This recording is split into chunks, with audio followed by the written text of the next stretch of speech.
आज हम चाणक्य नीति के छठे अध्याय की चर्चा करेंगे और उसका हिंदी अनुवाद करेंगे। छठे अध्याय की शुरुआत करते हैं। ओम नमः शिवाय। पहले श्लोक में आचार्य चाणक्य जी कहते हैं कि शास्त्रों के श्रवण का मानव जीवन में सुबुद्धि लाने के लिए विशिष्ट महत्व एवं उपयोग है। अतः मनुष्य को शास्त्रों के श्रवण के लिए उत्सुकता पूर्वक प्रवृत्त होना चाहिए।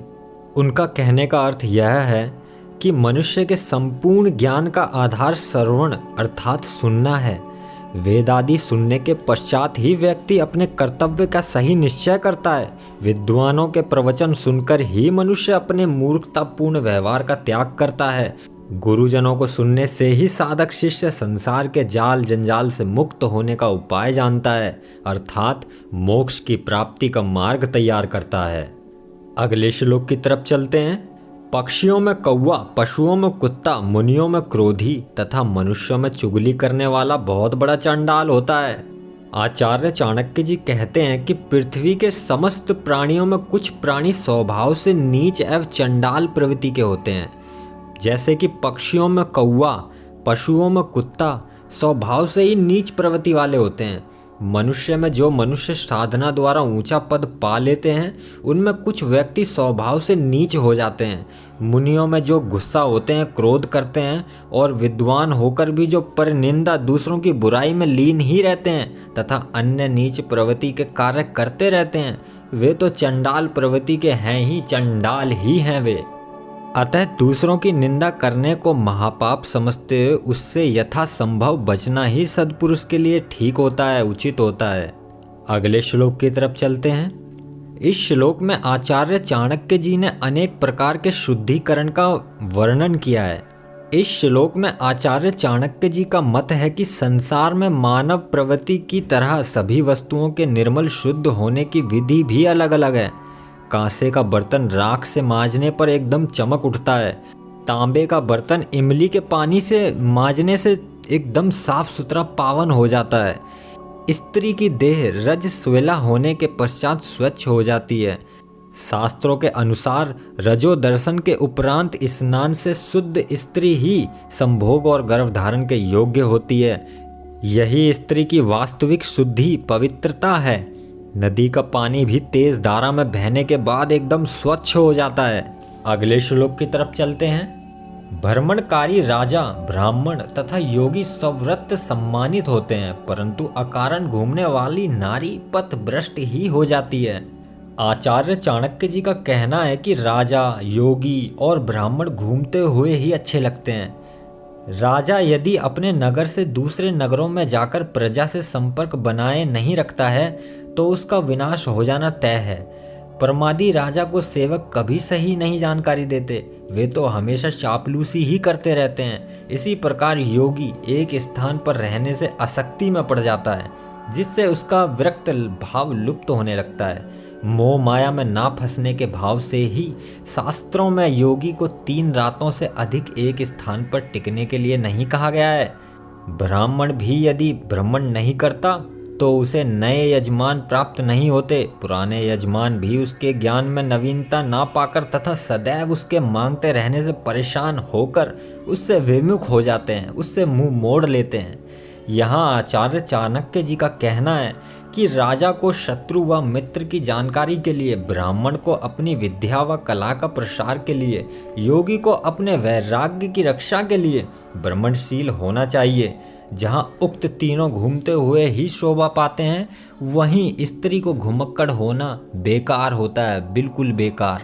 अपने घर परिवार में ना रहकर इधर उधर घूमने की इच्छा रखने वाली स्त्री शीघ्र ही दूसरे पुरुष के जाल में फंस जाती है और अनचाहे अपना जीवन नष्ट कर लेती है। इसलिए सच्चरित्र स्त्री को अकारण एवं अनावश्यक रूप से भूलकर भी दूसरों के यहाँ घूमने फिरने की कोशिश नहीं करनी चाहिए, नहीं जाना चाहिए। निरुद्देश्य दूसरों के घरों में झांकना स्त्रियों के लिए सर्वथा वर्जित होना चाहिए। अगले श्लोक की तरफ चलते हैं। धनवान के पक्ष में मित्र, बंधु बांधव सभी हो जाते हैं। जिसके पास पैसा है उसके पास बंधु बांधव की कोई कमी नहीं होती। समाज में धनवान को ही सबसे अच्छा, ऊंचा, श्रेष्ठ माना गया है और यहाँ तक कि विद्वान भी माना गया है। आचार्य चाणक्य जी का विचार है कि इस भूलोक पर, पृथ्वी पर संसार की यही रीति है कि धन संपत्ति होने पर ही मनुष्यों के मित्रों और बंधु बांधवों की संख्या बहुत बढ़ जाती है। जिसके पास धन है उसके पास में दोस्त मित्र बंधु बांधव जिनको वो नहीं जानता वे भी जुड़ जाते हैं उसके साथ में। धन की बहुलता ही मनुष्य को समाज में अधिक मान सम्मान प्रसिद्धि दिलाती है। धनाढ़ व्यक्ति ही शान से रह सकता है। धन सब कुछ नहीं है, किंतु धन के बिना भी जीवन यात्रा पूरी नहीं हो सकती। सच तो यह है कि इस संसार में केवल धनवान व्यक्ति को ही विद्वान समझा जाता है और उसी व्यक्ति को सम्मानित भी किया जाता है। धनहीन व्यक्ति का गुण न केवल उपेक्षित हो जाते हैं अपितु उसे तो मनुष्य ही नहीं समझा जाता। जिसके पास पैसा नहीं है वह मनुष्य ही नहीं है, मनुष्यों की नज़रों में उसका अपमान किया जाता है। धनहीन व्यक्ति को सभी नफरत की नज़र से देखते हैं। अगले श्लोक की तरफ चलते हैं। इस श्लोक में आचार्य चाणक्य जी ने भाग्य के विषय में बताया है, जैसी होनहार होती है मनुष्य की बुद्धि भी वैसी ही हो जाती है, वैसे ही साधन व सहायता भी मिल जाते हैं। व्यक्ति अपना भाग्य बदल सकता है जबकि वह पुरुषार्थ करता रहे। उनका कहने का अर्थ यह है कि अपने कर्मों का फल भोगते हुए मनुष्य को भाग्यानुसार जो प्राप्त होता है उसी के अनुसार उसकी बुद्धि भी बन जाती है। उसके सहायक भी वैसा ही सलाह देते हैं। सभी परिस्थितियां निर्धारित भविष्य के अनुकूल बन जाती हैं। जो भाग्य में लिखा है वही होकर रहता है, लेकिन भाग्य भी पुरुषार्थ से ही बदलता है, मेहनत से ही बदलता है। अतः पुरुषार्थ करना, मेहनत करना हितकारी ही है, आपके लिए फायदेमंद ही है। अगले श्लोक की तरफ चलते हैं। इस श्लोक में काल को महत्वपूर्ण बताया गया। काल संहारकारी है, यह बात मनुष्य को सदैव याद रखनी चाहिए। आचार्य चाणक्य जी का विचार है कि इस संसार में काल समय सबसे अधिक शक्तिशाली है। काल सभी प्राणियों को पचा लेता है, इसका कोई भी व्यक्ति अतिक्रमण नहीं कर सकता। काल ही समस्त प्राणियों को क्षीण, दुर्बल और जीर्ण करता है। काल ही जीवों को संहार करता है। संसार के प्रलय हो जाने पर तथा उसके निंद्रा मगन हो जाने के बाद भी काल जागता रहता है, अर्थात काल चक्र निरंतर चलता ही रहता है। कांत्रदर्शी कवि उसके संचालक बनकर सिद्धि प्राप्त करते हैं। अगले श्लोक की तरफ चलते हैं। इस श्लोक में आचार्य चाणक्य जी कहते हैं कि मनुष्य को ऐसे विकारों से दूर ही रहना चाहिए जिनमें विषयों में रुचि लेते हुए अंधे हो जाते हैं। आचार्य चाणक्य जी कहते हैं कि जो बेचारा जन्म से ही अंधा है, यानी माँ के गर्भ से ही अंधा है, वह किसी भी उपचार से देखने में समर्थ नहीं हो सकता। विषय वासना में डूबा हुआ व्यक्ति भी अंधा ही होता है, वह भी नहीं देख पाता, अर्थात निर्लज हो जाता है। ऐसा व्यक्ति पूज्य पुरुषों को सामने देखकर भी काम वासना में विलीन होने का कारण लज्जा, संकोच, शालीनता और मर्यादा का पालन नहीं कर पाता। मदिरा पान से उन्मुक्त व्यक्ति भी अंधे ही हो जाते हैं। जो दारू का सेवन करते हैं वे भी अंधे ही हो जाते हैं। मदिरा के प्रभाव से विवेकहीन हो जाने के कारण वे नेत्र रखते हुए भी अंधे ही हो जाते हैं। किसके सामने क्या कर रहे हैं इसका कोई उन्हें ध्यान नहीं रहता। इसी तरह जरूरतमंद व्यक्ति भी अपने स्वामी के दोषों को देखता हुआ भी अनदेखा कर देता है, क्योंकि उसकी आवश्यकता उसे अंधा बना देती है। अगले श्लोक की तरफ चलते हैं। जीव कर्म करने में पूर्ण स्वतंत्र होते हुए भी फल भोगने में परतंत्र है। जीव चाहे तो अशुभ कर्मों को करके स्वयं को संसार के बंधन में बांधे और चाहे तो शुद्ध पवित्र आचरण करके अपनी मुक्ति कर ले। इस प्रकार कर्मानुसार जीवन की उन्नति अवनति में उसका अपना ही खुद का हाथ होता है। उनका कहने का मतलब यह है कि प्रत्येक प्राणी की आत्मा, जीवात्मा कर्म करने में स्वतंत्र है। प्राणी स्वयं ही करता है, जो उसके जीवन में जो भी घटता है वह स्वयं घटाने वाला होता है और उसका फल भोगता है। स्वयं सब योनियों में भटकता है और यदि सौभाग्य से उसके ज्ञान चक्षु खुल जाएं, तो अपने ही मेहनत से वह अपने पागलपन के दौर में उभरकर विवेक के मार्ग पर आ जाता है। मगर यह भी स्वयं की ही तपस्या है, स्वयं का ही त्याग है, वह कर सकता है यह। अगले श्लोक की तरफ चलते हैं। राजा, पुरोहित, पति, गुरु का कर्तव्य कर्मश प्रजा, राजा, पत्नी और शिष्य को दृढ़ता से संचारण में प्रवृत्त करना होता है। इसी में उक्त चारों का हित होता है। आचार्य चाणक्य जी कह रहे हैं कि कर्म करने और फल भोगने में आत्मा प्राय एकांकी होती है, किंतु इसके अपवाद भी हैं। जैसे संतान द्वारा किए गए अपराध का फल माता पिता की नैतिक दृष्टि में भोगना पड़ता है, ऐसे ही प्रजा द्वारा किए गए दुष्कर्मों का फल राजा को भुगतना पड़ता है।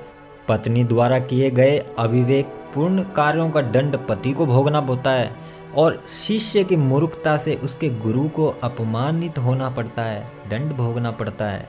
अगले श्लोक की तरफ चलते हैं। इस श्लोक में आचार्य चाणक्य जी ने अनेक प्रकार के शत्रुओं का वर्णन किया है। वे कह रहे हैं, कर्जा लेकर घर का चलाने वाला पिता दुश्मन ही होता है, क्योंकि उसके मर जाने पर उसके कर्जे को कौन चुकाएगा, संतान को ही अदा करना होगा। और वैभाचारिणी माँ भी शत्रु के रूप में ही निंदनीय और त्याज्य है, क्योंकि वह अपने धर्म से गिरकर पिता और पति के कुल को कलंकित करती है। इसी प्रकार जो स्त्री अपने सौंदर्य का अभिमान करके पति के उपेक्षा करती है, उसे भी दुश्मन मानना चाहिए। मूर्ख पुत्र भी कुल को कलंकित ही करता है, वह भी त्यागने योग्य है। अपनी मेहनत से परिवार का भरण पोषण करने वाला पिता, पतिव्रता माता और अपने रूप और सौंदर्य के प्रति अहंकार ना रखने वाली स्त्री और विद्वान पुत्र बहुत ही अच्छे और हितकारी होते हैं। अगले श्लोक की तरफ चलते हैं। इस श्लोक में आचार्य चाणक्य जी बताते हैं कि किस व्यक्ति को कैसे वश में किया जा सकता है। वे कह रहे हैं कि लालची व्यक्ति धन का भूखा होता है, जैसे तैसे वह धन की प्राप्ति करना चाहता है, इसलिए उसे धन देकर वश में कर लेना कोई मुश्किल काम नहीं है। और मूर्ख व्यक्ति अपने अहंकार की संतुष्टि चाहता है, नम्रता पूर्वक उसे भी वश में किया जा सकता है। मूर्ख व्यक्ति के संबंध में यह नहीं कहा जा सकता कि वह अब क्या इच्छा कर बैठे, इसलिए उसके मन की इच्छा के अनुरूप कार्य करने से ही वह संतुष्ट हो जाता है। जबकि विद्वान व्यक्ति वास्तविक स्थिति अथवा सच्ची बात कह देने मात्र से ही संतुष्ट हो जाता है, वह किसी का भूखा नहीं है सिर्फ सच के सिवाय। अगले श्लोक की तरफ चलते हैं। आचार्य चाणक्य जी का विचार है कि किसी प्रदेश में ना रहना अधिक अच्छा है, लेकिन किसी दुष्ट राजा के राज्य में रहना अच्छा नहीं है। दुष्ट मित्रों की बजाय कोई मित्र ना होना अच्छा है। दुष्ट शिष्य की बजाय कोई शिष्य ना हो तो अच्छा होता है। इसी तरह बुरी स्त्री के बजाय बिना स्त्री के रहना ही अच्छा होता है। आचार्य चाणक्य जी का कहना है कि व्यक्ति को चाहिए कि वह किसी अच्छे राज्य में जाकर रहे, योग्य और शिष्ट व्यक्ति को ही अपना दोस्त और मित्र बनाए, और पात्र देखकर ही शिष्य धारण किया जाए, और प्रतिव्रता तथा सदाचारणी स्त्री से ही विवाह करना उत्तम है। जो व्यक्ति चाणक्य के इस मत के अनुरूप नहीं चलता, वह हमेशा ही दुखी रहता है। अगले श्लोक की तरफ चलते हैं। सुखी रहने के लिए अच्छे राजा के राज्य में रहना चाहिए। संकट से बचाव के लिए अच्छे व्यक्ति को दोस्त बनाना चाहिए। रति भोग के सुख के लिए कुलीन कन्या से विवाह करना चाहिए तथा कीर्ति लाभ के लिए योग्य पुरुष को शिष्य बनाना चाहिए। आचार्य चाणक्य जी कहते हैं कि दुष्ट राजा के राज्य में प्रजा कभी सुख की आशा नहीं कर सकती। दुष्ट और नीच व्यक्ति से मित्रता करने पर किसी व्यक्ति का भला नहीं हो सकता। दुराचारणी स्त्री को पत्नी बनाने से गृहस्थ का आनंद और संभोग सुख प्राप्त नहीं हो सकता। इसी तरह यदि दुष्ट व्यक्ति को शिष्य बनाया जाएगा तो उससे गुरु के यश में वृद्धि नहीं हो पाएगी। अगले श्लोक की तरफ चलते हैं। आचार्य चाणक्य जी का मत है कि मनुष्य को शेर व बगुले से एक एक गुण, मुर्गे से 4 गुण सीखने में संकोच नहीं करना चाहिए। कुत्ते से 6 गुण, गधे से 3 गुण और कौओं से 5 गुण सीख लेने चाहिए। उनका कहने का अर्थ यह है कि सिंह से यानी कि शेर से 1 गुण सीख लेना चाहिए। अपनी शक्ति से मारे शिकार से पेट भरना यानी कि अपनी शक्ति से अपना पेट भरना यह सीख लेना चाहिए। बगुले का विशिष्ट गुण सहवासियों को अपनी सज्जनता का विश्वास दिलाना, और मुर्गे के 4 गुण अपनी प्रेयसी को दबोच कर रखना, जाति बंधुओं से मिलकर रहना, नव प्रभात में जागना, युद्ध के लिए हर पल तत्पर तैयार रहना। और कुत्तों से 6 गुण सीख लेने चाहिए। स्वाभिभक्ति, संतोष, सहनशीलता, सावधानी, कच्ची नींद सोना, दृढ़ निश्चय, शत्रु पर झपटना। यानी कि कुत्ता अपने गुरु का यानी कि अपने स्वामी का बहुत बड़ा भक्त होता है। वह संतोष रखता है, वह धैर्य रखता है, वह सहनशील होता है और सावधानी में सोता है, यानी कि कच्ची नींद में सोता है, और अपने दुश्मनों पे हमेशा झपटना जानता है और दृढ़ निश्चय रखता है। और व्यक्ति को गधे से भी 3 गुण सीख लेने चाहिए, जैसे कि भार उठाना, शांत रहना और फल की कामना ना करना, फल की इच्छा ना करना। और व्यक्ति को कौवे से 5 गुण सीख लेने चाहिए, जागरूकता, किसी पर भी विश्वास ना करना और गुप्त रूप से मैथुन करना, अद्भुत साहस, आक्रामकता। उक्त सभी गुण मानव जीवन में उतारने चाहिए। अगले श्लोक की तरफ चलते हैं। इस श्लोक में ज्ञात होता है कि मनुष्य जो भी काम करे पूरी शक्ति एवं निष्ठा से करे, तभी वह काम सफल होगा। चाणक्य जी ने इस विषय में शेर का उदाहरण दिया है। इस श्लोक में आचार्य चाणक्य जी कहते हैं कि व्यक्ति जो भी छोटा या बड़ा कार्य करे उसे पूरी शक्ति लगाकर करे। आधे दिल व आधे उत्साह से किया हुआ कार्य कभी सफल नहीं होता। पूरी शक्ति लगाकर, अपने प्राणों की बाजी लगाकर भी काम करना शेरों से सीखना चाहिए। शेर जब अपना शिकार करता है तो पूरी शक्ति लगा देता है। काम करके सफलता पाने का यही एकमात्र उपाय है कि जो भी कार्य करो मन से व पूरी शक्ति लगाकर ही करना चाहिए। अगले श्लोक की तरफ चलते हैं। मनुष्य को बगुले से कार्य करने का वह गुण सीखना चाहिए जिसमें वह पूरी निष्ठा से एकाग्र होकर सफल हो पाता है। आचार्य चाणक्य जी कह रहे हैं कि बुद्धिमान व्यक्ति को यह गुण भी बगुले से सीखना चाहिए कि अपनी सारी इंद्रियों को नियंत्रण में करके तथा स्थान, समय और अपनी शक्ति का अनुमान लगाकर कार्य सिद्धि के लिए जुट जाना चाहिए। यही जरूरी चीज है। अगले श्लोक की तरफ चलते हैं। आचार्य चाणक्य जी कह रहे हैं कि गधे में भी गुण विद्यमान है। गधे के भी ये 3 गुण मनुष्य को सीख लेने चाहिए, ग्रहण करने चाहिए।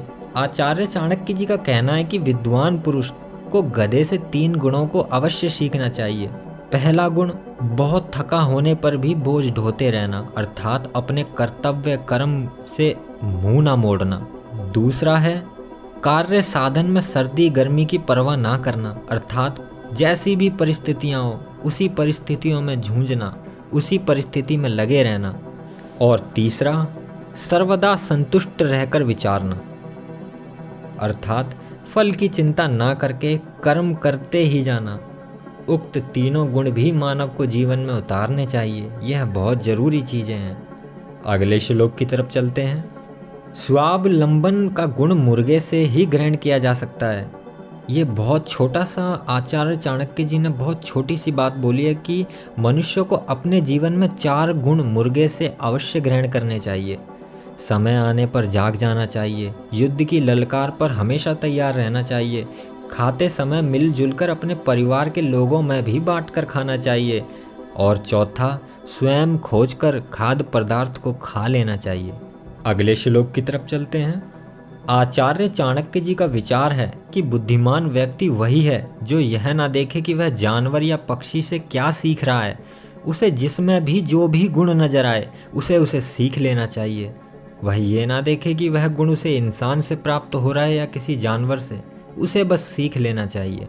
आचार्य चाणक्य जी कहते हैं कि बुद्धिमान मनुष्य को कौवे से 5 बातें सीखनी चाहिए।